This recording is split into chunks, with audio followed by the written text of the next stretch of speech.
Hello, hello. This is Glenee from Glenee's RX for Life. We have a career burnout consultancy and healthcare education agency. I just wanted to come through and talk about clinical depression versus workplace depression. Reason why is because I have been reading from Operation Mental Health, practical lessons on career burnout and recovery, talking about depression and SNRIs and SRRIs, selective reuptake, SRRIs, yes, SNRIs and SRRIs, which are two different classes of antidepressants. It's very important that you, as a Black career woman or a registered nurse, anyone in a high functioning job, is very aware of the difference between a clinical depression and workplace depression. So I thought that I would just put a presentation together to go over those two classes with you, help you decide whether or not you should be going to therapy, taking medication, or getting the education and developing employee skills that you can use to properly address what is going wrong in the workplace. This is my work is for Black career women and registered nurses, but because this work is so godly and so holy, the atmosphere in the workplace and the people who run the businesses would also benefit. So I call this a win-win for anyone who is dealing with workplace issues in the legal realm, sending you to psychiatry. It would behoove you to get the information that you need so that you are not victimized by the system. Now, it says that I'm sharing, so I hope, I have no idea. Let me see. Okay, well, maybe I am. Maybe I am. I'm just going to go ahead and through. Go ahead and go through. So, um, clinical depression versus workplace depression. I'm Glenee Davis, and as your workforce care nurse, I want to make sure that you do an assessment first. That you assess not only yourself, but your response to what you're experiencing and the environment that is causing the spike in stress hormones that lasts longer than 6 weeks and now impacting the way that you think, how you feel, your cognition. A lot of things can happen with chronic job stress when you do not handle the stressor within a reasonable amount of time. Your body is like, listen, I'm doing all of this for you. What are you going to do for me?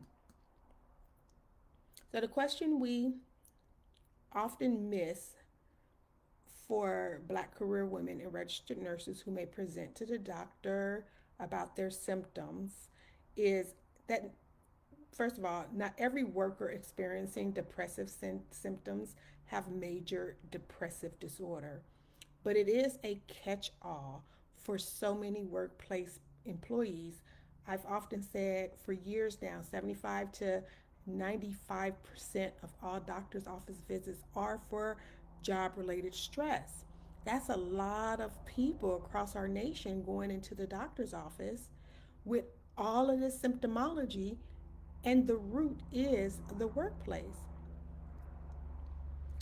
Now, this is where you have to be the advocate for yourself in this intimate space when you have taken out your health insurance card and went to the doctor and have these complaints and these issues that are arising from the workplace, but maybe you're not quite sure that it's from the workplace, or you could have some indication that it's from the workplace, but you got these symptoms and nobody has ever connected the two for you.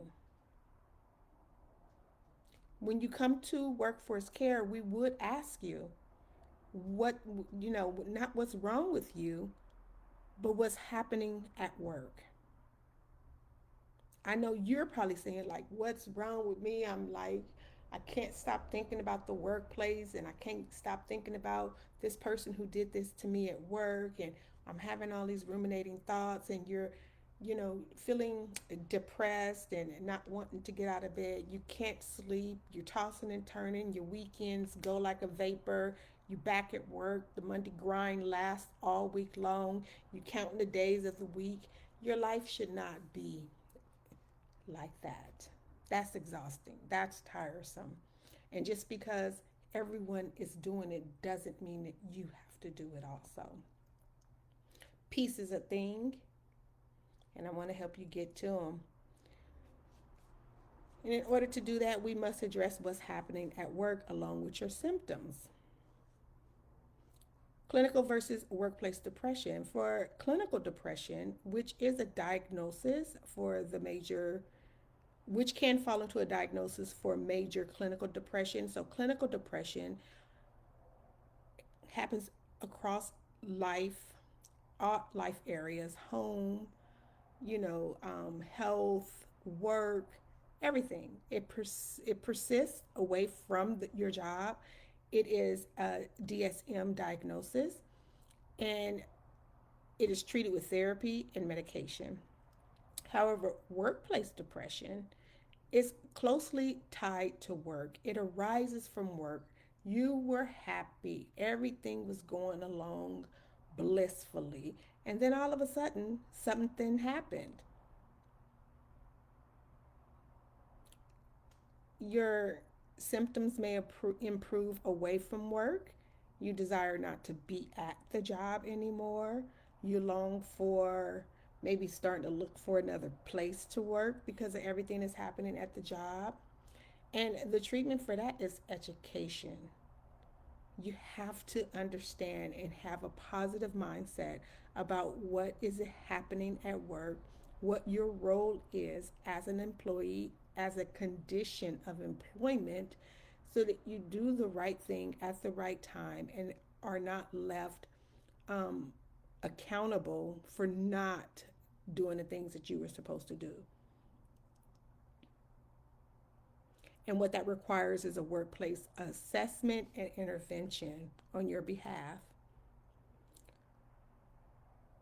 So, what work fatigue actually looks like is dreading Sundays. You're getting close to that Monday morning, crying before shifts, fear of retaliation, feeling trapped, rumination about work, loss of confidence, overthinking, difficulty making decisions, which is why we want to do an assessment first. When we assess, we can identify exactly what is happening, we can plan, we can intervene, and we can evaluate what progress has been made. Like, when did the symptoms begin? Are they tied to the workplace? Do they improve or go away when you are away from work? What does what do you need to do better, to feel better? This matters because we don't want employees turning into patients just because they're having issues with the workplace. It's not a disease, okay? It's not a disease. It's a virus that's going on in the workplace, but you don't have to be the one who encapsulates it, okay? You don't have to be the one that's burdened by it. You don't have to be the one treated for it. Because when Black women and registered nurses take FMLA, which is the entry point into entering into the system, they often return to work with a disability. How they got disabled, plenty of ways. Maybe they went through, maybe they were misdiagnosed with major depressive disorders because they didn't have the language or feared speaking the language to their therapist or doctor. Maybe their doctor was like, don't tell me about the work, tell me about you. I care about you. I care about you. I want to help you. Tell me all about your symptoms. Oh, don't worry about that job. You can always get another job, but you're still accountable because you have conditions of employment that if something happens, you see something, you're supposed to say something. This is how you grow in your work. So you can't shy away from the things that are you being called to address. Okay, you have an awareness of something in the workplace. It is your responsibility to handle that awareness. These are all conditional conditions of employment, and they're also health conditions. Because when you don't do it, you fall and get diagnosed. Many black women and registered nurses are taking FMLA and having to return to work needing an ADA accommodation. They got injured somewhere in the 12 weeks off. Then the ADA leads to career loss because who gonna check your employer? Who gonna check your employer to say when they say, "Oh, we can't do an accommodation"? No one. Your attorney is not gonna check that. The ADA is not gonna check that. But when you hire workforce care, your advocate can come through and we can write up as a registered nurse, especially in the hospital, what we see.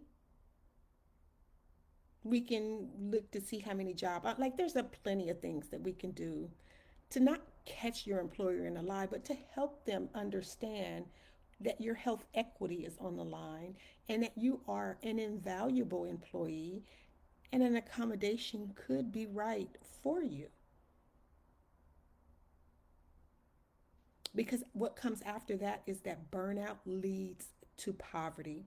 Here at Glenae's Arcs for Life, we define burnout as needing medication to work. Workplace depression is not the same as clinical depression. So, why are you seeing the same doctors as the mentally and clinically ill? That is not you. So we can improve your return to work outcomes and we begin that with better assessments. Okay. So maybe it is depression, maybe it is work fatigue, but only until you get an assessment will you know for sure. I will leave the link for you to